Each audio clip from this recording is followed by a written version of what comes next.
Oui, je pense que les gens avaient des projets, mais ils n'ont pas osé les exprimer. C'était très consensuel. Bon, c'est bien, mais moi, honnêtement, pour le coup, j'aurais franchement souhaité tomber sur quelqu'un qui avait des vrais préjugés pour que le débat soit beaucoup plus intéressant, plus constructif, plus riche. Parce que montrer pourquoi, effectivement, ces préjugés sont plus le résultat des peurs, d'une incompréhension, souvent de la méconnaissance même de l'autre. Bon, là, heureusement, il y avait des personnes comme Fouzia qui nous ont poussés parce que on n'est pas tous sociables. Donc, il y a des personnes, ils aiment bien parler, mais malheureusement, ils ont un petit peu peur, quoi. Ils sont un peu dans le coin. Comme on ne sait pas, on a un peu d'appréhension. Comment ça va se passer, tout ça, comme on ne connaît pas les personnes, on va venir. Voilà, donc après, j'ai parlé à une RMiste qui avait du mal à trouver un emploi. Et ça va, ça m'a plu. Enfin, je pense que déjà la mission locale nous met très à l'aise au départ. L'équipe, elle est vraiment formidable. Et déjà, moi, je trouve que leur idée est vraiment excellente. C'est la première fois que je vois une soirée comme de cette qualité.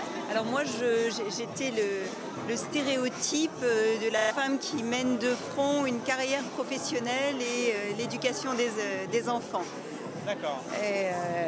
Et voilà, donc la plupart des discussions là, que j'ai eues avec les gens qui sont venus, c'était...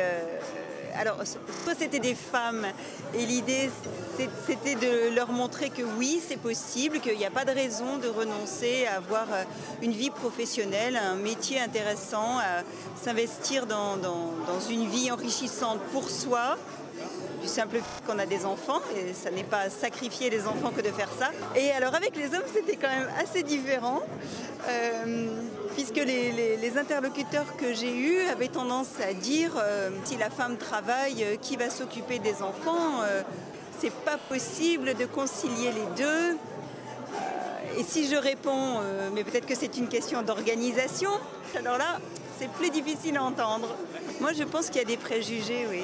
Il y a un certain confort aussi. Ils ont posé des questions vraiment larges par rapport à l'urbanisation, par rapport au travail, mais ils ne sont pas arrivés avec leurs préjugés en disant, voilà, c'est vrai que... Non, ça a plus été vraiment un questionnement. On avait fait le pari que les gens allaient se rencontrer au-delà de leur métier, de leur âge, de leur situation, mais on ne savait pas trop comment la sauce allait prendre. Et finalement, ça a hyper bien marché, sans qu'on ait besoin de rappeler la consigne. On souhaite simplement offrir un espace et que... se rencontrer finalement, et à la rencontre personnelle, comme ça, aller sur nos stéréotypes, c'est intéressant ça. Oui. Et en fait, on a choisi le théâtre, parce que le théâtre, c'est aussi le concept du théâtre dans la cité, mais dans la cité dans le théâtre aussi. Donc on est complètement dedans. Et à un moment donné, on a emmené la cité dans le théâtre, et des gens qui ne sont pas venus. Non, ça qui est intéressant, c'est qu'on n'est pas dans une soirée bobo non plus. Mais c'est pas la soirée bobo, voilà. C'est clair, le cadre il est décalé, on a décalé les situations, on a décalé le lieu d'où les gens parlent habituellement, et je pense que c'est ça qui fait que la sauce elle a pris tout de suite. Ici il y a presque une sorte de scénographie déjà qui existe, d'endroits, enfin, donc voilà, ça s'y prête. On a eu plein de Gennevilliers qui ne viennent pas souvent au théâtre, donc ça leur a donné l'occasion de rentrer dans le lieu, de découvrir le nouveau théâtre. Déjà, le fait d'être assis autour d'une table, ça change d'être assis dans des rangs, sur des chaises, devant une scène où chacun prend la parole à tour de rôle. On a essayé de faire un peu style café littéraire, café politique, avec des petites tables, des petits guéridons un peu partout. On a essayé de faire un esprit assez convivial pour que ça permette aux gens de discuter plus facilement. J'ai travaillé quelques années à Gennevilliers, donc c'est une ville que je connais bien. Et je suis vraiment très content de voir le rapprochement entre la mission locale et le théâtre au travers de ces questions d'intégration, de citoyenneté des jeunes. Nous avions décidé avec Pascal Rambert, qui nous accueille ce soir. Pascal Rambert est le directeur du Centre dramatique national, qui nous a proposé de réaliser ce lieu qui est inauguré à la rentrée octobre. Donc on avait retenu le principe avec Pascal Rambert d'essayer peu à peu de faire de ce lieu un lieu vivant, notamment tous les vendredis soirs. Et évidemment, je suis content que cette première initiative ait été montée avec la mission locale. Je trouve que c'est assez représentatif à la fois de la dynamique de la ville et puis de bien montrer qu'on souhaite qu'à Gennevilliers, chacun trouve sa place. Mais dès qu'il y a des projets un petit peu coordonnés, comme ça, un petit peu réfléchis, avec, qui promeut du lien, qui fait du lien, nous, ça nous intéresse. Et puis, un théâtre, c'est fait pour vivre, c'est fait pour recevoir et accueillir. Ce genre d'initiative, justement, permet de pouvoir rencontrer d'autres individus et puis peut-être d'enlever les clichés qu'on a des uns et des autres. Mais bon, en même temps, je me demande si les gens qui ont réellement des préjugés sont venus ici ce soir, quoi.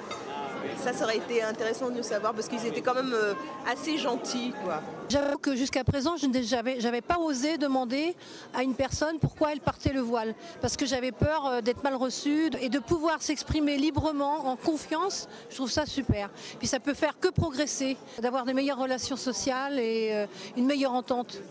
J'ai vu des jeunes qui sont venus, qui ont échangé par exemple avec une représentante des forces de l'ordre, qui ont pu discuter avec un chef d'entreprise. C'est dommage aussi que Madame la commissaire elle est venue toute seule, enfin toute seule ou avec une personne je crois. Et parce qu'il y a beaucoup de personnes autour d'elle, elle était très sollicitée. Et là c'est dommage parce que du côté des jeunes, il y a une demande et du côté des policiers, ils sont allés toutes seules, voire deux, et ils ne pouvaient pas répondre à tout le monde. Je vous l'assure parce que moi je suis aussi contrôlée.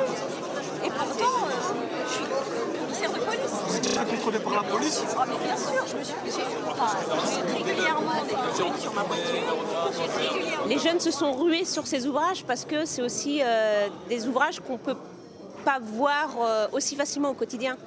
C'est-à-dire qu'ils pousseront facilement la porte d'un conseiller de mission locale, d'une conseillère de CIO, d'une psychologue. Voilà, ça leur est accessible. Les autres, c'est un peu plus difficile. Et ce soir, on leur a permis en tous les cas de les rapprocher. Ça fait partie de la contribution du dialogue entre les générations, entre des gens qui ont des métiers différents, entre les jeunes et les institutions. Non, c'est super. Ça fait speed dating et franchement, c'est mortel. Speed dating social alors. Voilà, speed dating social, exactement, tu as trouvé le terme. Et d'un seul coup, je ne pense pas qu'on puisse changer les mentalités profondes des gens, mais ça contribue, je pense. Mais je pense que c'est plutôt un long chemin à poursuivre.